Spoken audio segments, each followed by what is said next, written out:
15 अक्टूबर 2022 shift second के जो बचे हुए प्रश्न थे उनको हम इस क्लास में देख के खत्म करेंगे। तो चलिए, यूपी ट्रिपल एस सी का जो पेड का एग्जाम होने वाला है उसके लिए हम लगातार जो क्लासेस आपके लिए यहाँ अपलोड कर रहे हैं और अच्छे अच्छे प्रश्न हैं जो प्रीवियस ईयर में पूछे गए हैं। तो शुरुआत करते हैं अपने 21 नंबर क्वेश्चन के साथ। क्या दिया है कि निम्नलिखित में से कौन सा अनुच्छेद अल्पसंख्यकों के हितों का संरक्षण के लिए है। जो अल्पसंख्यक का जो हित है, उनका जो उनका हित है उसके संरक्षण के लिए जिस अनुच्छेद में बात की गई है उस अनुच्छेद को बताना है। आपके पास 4 ऑप्शन है, अनुच्छेद 30, अनुच्छेद 29, अनुच्छेद 26, अनुच्छेद 27। तो इसको आप सभी जो है आंसर करिए और बताइए क्या इसका सही उत्तर है। तो हम बात करेंगे तो अनुच्छेद 29, अनुच्छेद 29 कौन सा है, अनुच्छेद 29, इसको टिक करिएगा और इसकी वजह जान लीजिए। इसमें दिया क्या है, इसमें साफ साफ दिया है कि अल्पसंख्यकों के हितों का संरक्षण से संबंधित है, ये एक मौलिक अधिकार है। क्या है ये 29वां जो है अनुच्छेद 29 एक मौलिक अधिकार है। इसको आप नोट करिएगा, ये मौलिक अंतर्गत मतलब मौलिक अधिकार के अंतर्गत इसमें मौलिक अधिकार। मुझे उम्मीद है अगर आप लोग तैयारी कर रहे हो तो आपको ये पता जरूर होगा मौलिक अधिकार में है अनुच्छेद 29। 22वां क्वेश्चन की बात करें तो 22वां क्वेश्चन दिया है, क्या दिया है, 42वें संशोधन, 42वें यानी कि जो 42वां जो संशोधन था, संविधान संशोधन के माध्यम से संविधान में कौन सा नया डीपीएसपी यानी कि राज्य नीति निर्देशक तत्व जोड़ा गया। तो इसको जरा आप सभी सही से बताइए। ए है मादक पेय और ड्रग की खपत को प्रतिबंधित करना, बी है आय स्थिति सुविधाओं और अवसरों में असमानताओं को कम करने की राज्य की आवश्यकता, और सी है समान न्याय और निःशुल्क विधिक सहायता, और डी है राष्ट्र के बीच अंतर्राष्ट्रीय शांति और सुरक्षा को बढ़ावा देना। तो अगर हम पढ़े होंगे, अगर हम अध्ययन किए होंगे पॉलिटी का अच्छे से, तो ये हम जरूर जान रहे हैं कि जब बात समान न्याय और निःशुल्क विधि सहायता, समान न्याय और निःशुल्क विधि सहायता की अगर बात करते हैं तो 42वें संविधान संशोधन सन 1976 के माध्यम से अनुच्छेद 39 क, याद रखिएगा कौन सा, अनुच्छेद 39 का जो क है उसी में जोड़ा गया था। 39 का जो क है वो जोड़ा गया था, समान न्याय और निःशुल्क विधिक सहायता को राज्य के नीति निर्देशक तत्वों से संबंधित किया गया था। तो इसको आप नोट कीजिएगा, 39 क 1976 में 42वें संविधान संशोधन द्वारा जोड़ा गया था। बात करें अगले क्वेश्चन से, तो उससे पहले मैं आप सभी से कहना चाहूंगा कि जो भी चैनल पर नए हों या पहली बार आए हों वो चैनल को सब्सक्राइब करें, साथ ही बेल आइकन प्रेस करें ताकि जो भी अपडेट्स हो वो टाइम टू टाइम मिलती रहे। और क्लास अच्छा लगे तो प्लीज क्लास को लाइक करिए और ज़्यादा से ज़्यादा अपने सभी साथियों को शेयर करिए ताकि उन तक ये क्लास पहुंच सके और प्रीवियस ईयर को वो जान सकें। 23वां नंबर प्रश्न दिया है कि निम्नलिखित में से कौन से मौलिक कर्तव्य है, निम्नलिखित में से कौन से मौलिक कर्तव्य हैं। तो ये दिया है कि ए ये सभी, और बी दिया है कि भारत की संप्रभुता अखंडता और एकता की रक्षा करना, सी है सार्वजनिक संपत्ति की सुरक्षा करना, और डी है वैज्ञानिक दृष्टिकोण और मानववाद विकसित करना। तो जरा आप भी इसको बताइए। तो बात करें अगर भारत की संप्रभुता, मौलिक कर्तव्य कौन से है, भारत की संप्रभुता अखंडता और एकता की रक्षा करना, ये आपको डीपीएसपी में दिया हुआ है। क्या दिया है, ये आपको डीपीएसपी में साफ साफ मिल जाएगा। फिर बात करें ये इस वाले पॉइंट की बात करें, इसकी तो हम लोग बात कर चुके हैं, लेकिन अगर सी की बात करें तो सार्वजनिक संपत्ति की सुरक्षा करना, ये भी आपको डीपीएसपी में मिलेगा, ठीक है। लेकिन डी वाले की बात कर लें तो वैज्ञानिक दृष्टिकोण और मानववाद विकसित करना भी आपको मिलेगा।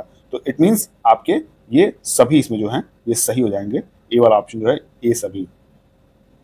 फिर बात करें 24वें प्रश्न की, तो 24वां प्रश्न क्या कह रहा है कि सभी अम्लों में समान तत्व हैं, सभी अम्लों में समान तत्व हैं। ए है आपको इनमें से कोई नहीं, बी है सल्फर, सी है हाइड्रोजन और डी है कार्बन। तो क्या सही है उसको आप सभी को उत्तर करना है। तो आप इसको नोट करिएगा, हाइड्रोजन को। वजह जान लीजिए कि सभी अम्लों में समान तत्व हाइड्रोजन है, यह ब्रह्मांड में सर्वाधिक मात्रा में पाए जाने वाला तत्व है। क्या है, ये ब्रह्मांड में सर्वाधिक मात्रा में पाए जाने वाला तत्व है, अकेला ही ऐसा तत्व है जो सबसे ज्यादा पाया जाता है पूरे ब्रह्मांड में। तो इसको इस तरह से नोट कीजिएगा कि मतलब इस ब्रह्मांड में सर्वाधिक मात्रा में पाए जाने वाला कौन सा तत्व है, तो उसको हाइड्रोजन टिक करेंगे, लेकिन सभी अम्लों में समान तत्व है तो वो हाइड्रोजन भी टिक करेंगे आप। तो इस तरह आपके 2 प्रश्न यहाँ से तैयार हुए। अब 25वां नोट करिएगा, 25वां प्रश्न क्या दिया है कि ये थोड़ा इंपॉर्टेंट है, इसको आप कहीं इंपॉर्टेंट लिख के नोट कर लीजिएगा कि नॉनस्टिक खाना पकाने का बर्तन, जो नॉनस्टिक खाना पकाने का बर्तन होता है वो किससे लेपित होते हैं, तो टेफ्लॉन से लेपित होते हैं। क्या होता है, टेफ्लॉन से। देखिए इनमें से कोई नहीं, काले रंग टेफ्लॉन आपको दिख गया ना, तो टेफ्लॉन को आपको टिक करना है, सी आपका राइट ऑप्शन हो जाएगा, राइट ऑप्शन टेफ्लॉन। इसको आप जरूर याद करिएगा, टेफ्लॉन। 26वां प्रश्न क्या दिया है, 26वां प्रश्न देखिएगा, बहुत अच्छा प्रश्न है। अनुच्छेद 245 के अनुसार, अनुच्छेद 245 के अनुसार यहाँ आपको डैश दिया हुआ है, संसद का कार्य है। क्या संसद का कार्य है उसको हम सभी यहाँ देखते हैं। तो संसद का 245 के अनुसार क्या होता है, कानून बनाना कार्य होता है। क्या होता है, देखिएगा, अनुच्छेद 245 के अनुसार कानून बनाना संसद कार्य है। इस अनुच्छेद में संसद द्वारा राज्यों के विधानमंडल द्वारा बनाई गई विधियों का विस्तार दिया गया है। क्या दिया गया है? जो राज्य के विधानमंडल हैं उन उनका जो है उनके द्वारा बनाई गई विधियों का विस्तार देना है। जो विधानमंडल ने जो मतलब जो नियम बनाया है उसको और विस्तारित करना, ये 245 के अंतर्गत संसद को अधिकार है। तो क्या हो जाएगा? कानून बनाना आपका राइट ऑप्शन हो जाएगा। डी नोट करिए, कानून बनाना। 27वें प्रश्न की बात करें तो 27वां प्रश्न क्या दिया है कि सरकारिया आयोग निम्नलिखित में से किससे संबंधित है? सरकारिया आयोग निम्नलिखित में से किससे संबंधित है? ए है चुनाव सुधारों, बी है बैंकिंग और वित्तीय क्षेत्र, सी है केंद्र और राज्य संबंध, डी है भारत में प्रेस की स्वतंत्रता। तो किससे है? सरकारिया आयोग के बारे में बताइए। सरकारिया आयोग जो था वो केंद्र और राज्य के संबंध से संबंधित है। क्या था? केंद्र और राज्य के मध्य जो उनके बीच जो संबंध थे उनको अच्छा बनाने के लिए था। तो इस आयोग के अध्यक्ष कौन थे? तो रंजीत सिंह सरकारिया थे। कौन थे? रंजीत सिंह सरकारिया। इसको आप नोट ही कर लीजिएगा, रंजीत सिंह सरकारिया। और इनका टाइटल आप देख रहे हैं सरकारिया, इसी वजह से इन आयोग का नाम भी सरकारिया आयोग बन गया। तो किसके लिए था? केंद्र और राज्यों के बीच आपसी संबंध जो थे उनको लेकर थे, तो इसलिए सरकारिया आयोग किससे रिलेटेड है? केंद्र और राज्य संबंध से। 28वें प्रश्न की बात करें, अच्छा प्रश्न है। प्रकाश वर्ष एक माप है। प्रकाश वर्ष किसका माप है? इनमें से कोई नहीं। तारकीय दूरी, हवाई जहाजों की गति, गलत है। प्रकाश की गति, ये भी गलत है। प्रकाश की गति के लिए प्रकाश वर्ष नहीं है। जो जो तारकीय दूरी में समझ रहे हैं कि जैसे पृथ्वी जो है, पृथ्वी भी एक तरह से आपको तारा के रूप में यहाँ माना जाता है। और इससे मान लीजिए जो सूर्य की दूरी होती है इसको मापना है, इससे जो है आपका मंगल ग्रह की दूरी नापनी है और शुक्र ग्रह की दूरी नापनी है, तो उसको हम हमेशा और हमेशा प्रकाश वर्ष में मापते हैं, क्योंकि दूरियां वो बहुत कम तो होती नहीं है। एक ऐसी दूरी माप ली गई है कि मतलब मान लीजिए जैसे 100 किलोमीटर में आप कुछ और कहते हैं, लेकिन उसी तरह प्रकाश वर्ष को क्या किया गया है? एक निश्चित दूरी मान के उसका नाम दिया गया कि इतने बराबर प्रकाश वर्ष होता है, एक प्रकाश वर्ष। तो वही यहाँ पे ऑप्शन है, तारकीय दूरी जो माप है, तारकीय दूरी का जो माप है वो प्रकाश वर्ष में है और उसी में मापा जाता है।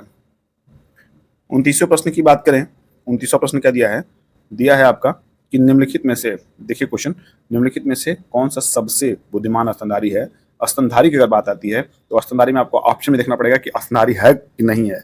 चूहा, हाथी, व्हेल, डॉल्फिन। तो आप सभी इसका ऑप्शन जरूर मतलब कमेंट करिए, क्योंकि मुझे उम्मीद है कि जो लोग थोड़ा बहुत मतलब स्टडी पहले से कर रहे हो उनको ये प्रश्न का आंसर पता होगा। देखिए व्हेल स्तनधारी तो होती है, हाथी भी होती है और चूहा भी होता है, डॉल्फिन भी होती है, लेकिन जो सबसे खतरनाक और बुद्धिमान होते हैं वो डॉल्फिन होते हैं। कौन होते हैं? डॉल्फिन होते हैं। तो इसको आप नोट कीजिएगा, कहीं ऐसा ना हो कि व्हेल मार के आप चलिए ऑप्शन में और एक क्वेश्चन गलत हो जाए।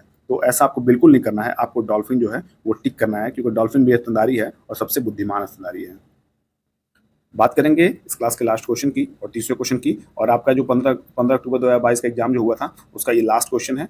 पौधों का विकास किससे प्रभावित होता है? पौधों का विकास किससे प्रभावित होता है? तो ए है प्रकाश की गुणवत्ता, मात्रा और अवधि, बी है प्रकाश की गुणवत्ता और अवधि, सी है केवल प्रकाश की गुणवत्ता, और डी है प्रकाश की गुणवत्ता और मात्रा। तो इसका सही आंसर है प्रकाश की गुणवत्ता, मात्रा और अवधि। क्या हो जाएगा? प्रकाश की गुणवत्ता, मात्रा और अवधि। जो पौधों का विकास किससे प्रभावित होता है? तो प्रकाश की गुणवत्ता, यानी कि प्रकाश गुणवत्ता, प्रकाश का जो मान लीजिए प्रकाश बहुत बहुत धीमी आ रही है, बहुत मतलब बहुत कम मात्रा में आ रही है, तभी पौधों का विकास नहीं हो पाएगा। और कितने मात्रा में आ रही है, मात्रा समझ रहे हैं, मतलब एक छोटा सा छिद्र है उस रास्ते आ रहा है तब भी वो दिक्कत है। और अवधि, अवधि मतलब कितने समय के लिए आ रही है, मान लीजिए 5 मिनट के लिए आ रही है तब भी दिक्कत है।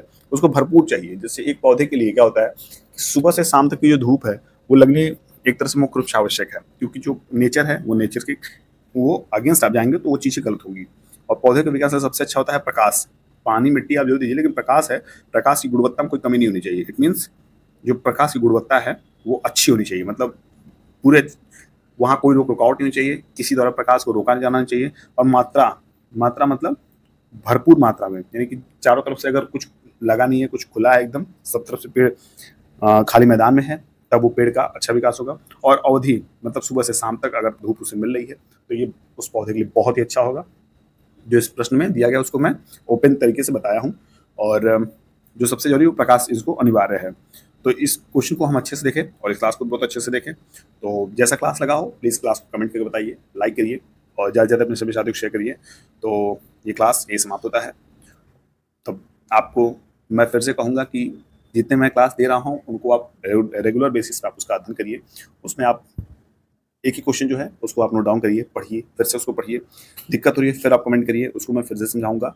आपके पास बहुत अच्छा स्कोप है कि आप इस पेट में इस चैनल के माध्यम से एक अच्छा नंबर आप ला सकते हैं।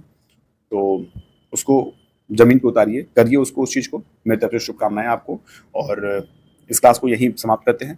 तो पढ़ते रहिए, मस्त रहिए, स्वस्थ रहिए। Bye bye, take care.